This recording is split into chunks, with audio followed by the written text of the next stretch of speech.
Hi, everyone, and welcome back to the Everyday Icon podcast. I am your host, Tiffany, and today we're going to conclude my little series, I will call it, on dress codes in corporate America. So if you have not already listened to episode 128, which is entitled Are Dress Codes Outdated? Be sure to go back and listen to that. If you're watching on video, be sure to watch that video before watching this video, to where today we're going to dive in and talk about why do companies still have dress codes. And this will be really quick and really fast because these are the only reasons really why dress codes would still be in existence today. So as dress codes, they're starting to become more relaxed along the lines of what is and what isn't currently appropriate. And even with casual workwear, it is becoming the norm. Dressing up still carries some weight. So, and when we say dressing up, I'm not saying you have to have on a full-fledged suit if you don't want to, but now we're able to maybe mix a little bit of the professional wear and our own style, casual wear, and try to mix and match it a little bit to make it a style that when you show up to work, that you are confident, comfortable, and you always look your best, right? So let's go ahead and dive right into these points today. So number one, to make a good first impression. First impressions still matter.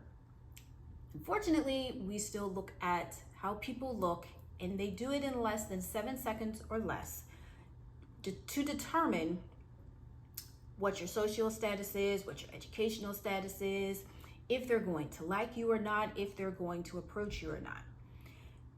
It is the first thing that people see. And as I always say, it speaks for and before you at all times.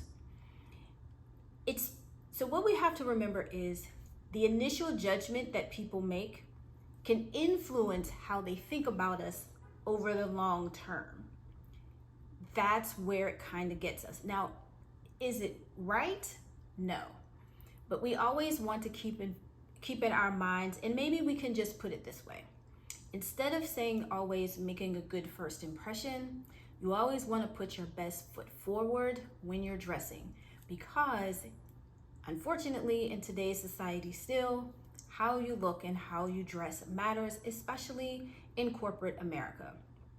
So you always want to keep that in mind, is to always helps with always making a good first impression. Number two, it gives us a level of professionalism. It kind of goes back even to the know, like, and trust factor. So when you go out and you get dressed up, have you ever noticed the slight change in how you act, or the attitude, or even how people acknowledge you, see you, possibly cater to you? And this applies for anything, not just going to work, but you see that there's a shift not only in your attitude, but even how people see and perceive you. And they see you in a professional light. They see you in a way that it's like, I want to work with that person. I want them to help me to do whatever it is that I need to do. So if you're in banking, I can see that they are good and can probably handle my money. This is what comes down to back to making a good first impression, because how they perceive you, one, it gives them a sense of professionalism and that you care, because we think professionalism can be a lot of different things, but it also shows that your level of professionalism, you care, not just about the clients, your coworkers, your boss, but also how you care about yourself and the level of professionalism that you're going to bring to the workplace.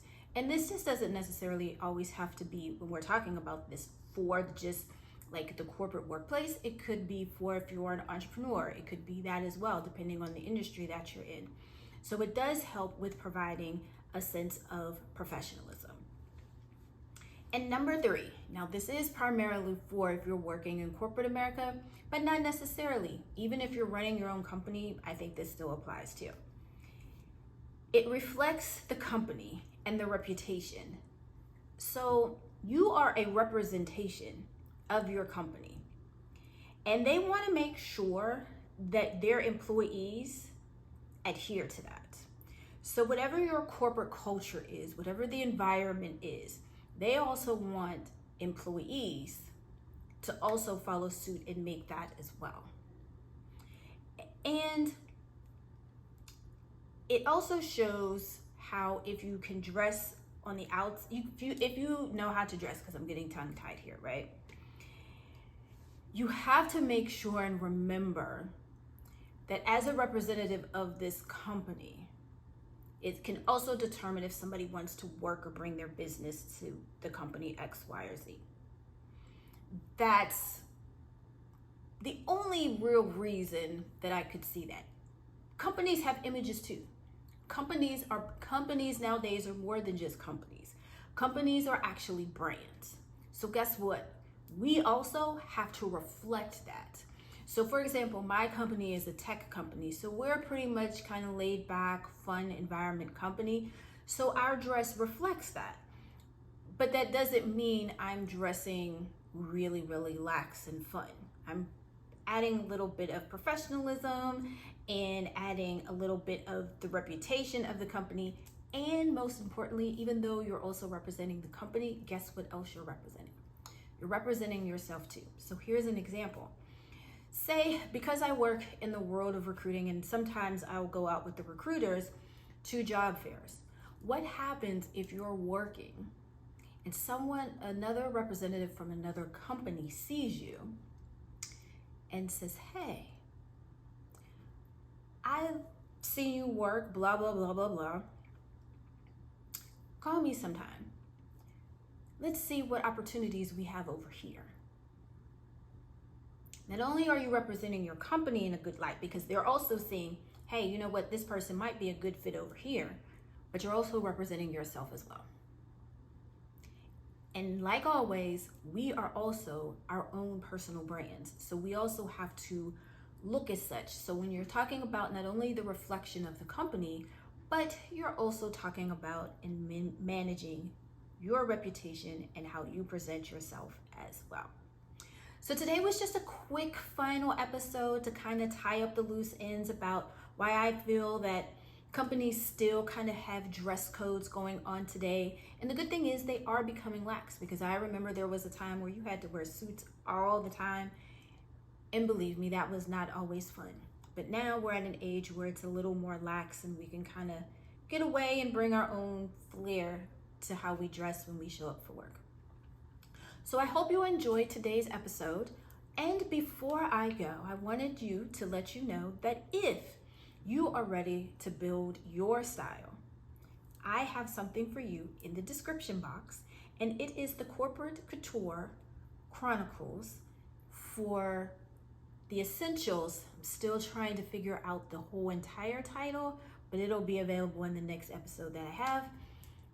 It is an essentials checklist to help you build your foundational pieces of your wardrobe.